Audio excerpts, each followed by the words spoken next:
ನಮಸ್ಕಾರ ಸ್ನೇಹಿತರೆ, ಇವತ್ತು ಕಡಲೆ ಬೀಜ ಮಾಡೋದು ಹೇಗೆ ಅಂತ ತೋರಿಸ್ಕೊಡ್ತಾ ಇದ್ದೀನಿ. ಒಂದು ಬೌಲ್ಗೆ 2 ಸ್ಪೂನು ಕಡಲೆ ಹಿಟ್ಟನ್ನು ಹಾಕೊಳ್ಳಿ. ಹಾಗೆ ಸ್ವಲ್ಪ 1 ಸ್ಪೂನು ಅಕ್ಕಿ ಹಿಟ್ಟು, ಆಮೇಲೆ ಸ್ವಲ್ಪ ಅಚ್ಚ ಖಾರದ ಪುಡಿ, ಆಮೇಲೆ ಸ್ವಲ್ಪ ಇಂಗು, ಆಮೇಲೆ ಇಂಗು ಆಗಿದ ತಕ್ಷಣವೇ ಹಾಗೆ ಸ್ವಲ್ಪ ಅರಿಶಿನ ಪುಡಿ ಹಾಕೊಂಬಿಟ್ಟು ಸ್ವಲ್ಪ ಉಪ್ಪು ಹಾಕೊಂಬಿಡೋಣ. ರುಚಿಗೆ ತಕ್ಕಷ್ಟು ಉಪ್ಪು ಹಾಕೊಂಬಿಟ್ಟು ನಾವು ಇದನ್ನು ಸ್ವಲ್ಪ ಡ್ರೈಯಲ್ಲೇ ಫಸ್ಟ್ ಮಿಕ್ಸ್ ಮಾಡ್ಕೊಬಿಡೋಣ. ರುಚಿಗೆ ತಕ್ಕಷ್ಟು ಉಪ್ಪು ಹಾಕಿಬಿಟ್ಟು ಡ್ರೈಯಲ್ಲೇ ಮಿಕ್ಸ್ ಮಾಡಿ, ಆಮೇಲೆ ಸ್ವಲ್ಪ ನೀರು ಹಾಕಿಬಿಟ್ಟು ಮಿಕ್ಸ್ ಮಾಡಿಬಿಡೋಣ. ಓಕೆನಾ? ಚೆನ್ನಾಗಿ ಮಿಕ್ಸ್ ಮಾಡೋಣ. ಚೆನ್ನಾಗಿ ಮಿಕ್ಸ್ ಮಾಡಿದ ತಕ್ಷಣ ಕಡಲೆ ಬೀಜನೆಲ್ಲ ರೆಡಿ ಮಾಡಿಟ್ಕೊಂಡಿರ್ತೀವಿ. ಒಂದು ಬೌಲಲ್ಲಿ ರೆಡಿ ಮಾಡಿಟ್ಕೊಂಡಿರ್ಬೇಕು.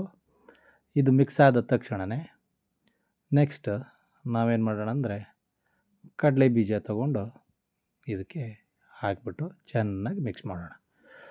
ಚೆನ್ನಾಗಿ ಮಿಕ್ಸ್ ಮಾಡೋ ಟೈಮಲ್ಲಿ ನಾವು ಎಣ್ಣೆಯನ್ನು ಬಿಸಿ ಮಾಡಲಿಕ್ಕೆ ಇಟ್ಕೊಬೇಕು. ಇದು ಮಿಕ್ಸ್ ಮಾಡಿ ಚೆನ್ನಾಗಿ ಸ್ವಲ್ಪ ನೀರು ಹಾಕ್ಕೊಳ್ಳಿ. ನೀರು ಹಾಕ್ಕೊಂಡ್ರೆ ಮಿಕ್ಸ್ ಮಾಡೋಕ್ಕೆ ಈಸಿ ಆಗುತ್ತೆ. ಇದಕ್ಕೆ ತಕ್ಕಷ್ಟು ನೀರು ಹಾಕ್ಕೊಂಡು ಮಿಕ್ಸ್ ಮಾಡ್ಕೊಳ್ಳಿ. ಆಮೇಲೆ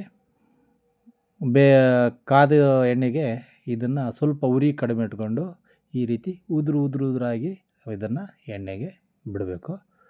ಉರಿ ಕಡಿಮೆ ಇಟ್ಕೊಳ್ಳಿ, ಜಾಸ್ತಿ ಇಟ್ಕೊಬೇಡಿ. ಸ್ವಲ್ಪ ಕಂದು ಬಣ್ಣ ಬರೋವರೆಗೂ ಇದನ್ನು ನಿಧಾನವಾಗಿ ಬೇಯಿಸೋಣ. ಇದು ಈ ಲೆವೆಲಿಗೆ ಬೇಯಬೇಕು ನೋಡಿ.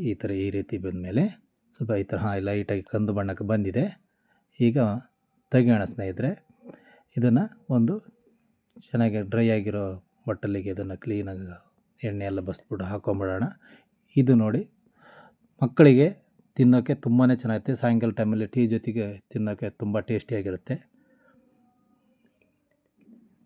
ನಮ್ಮ ವಿಡಿಯೋ ನೋಡ್ತಾ ಇರೋದಕ್ಕೆ ನಿಮಗೆ ಧನ್ಯವಾದಗಳು. ದಯವಿಟ್ಟು ಲೈಕ್ ಮಾಡಿ, ಶೇರ್ ಮಾಡಿ, ಸಬ್ಸ್ಕ್ರೈಬ್ ಮಾಡಿ. Thank you. ಧನ್ಯವಾದಗಳು.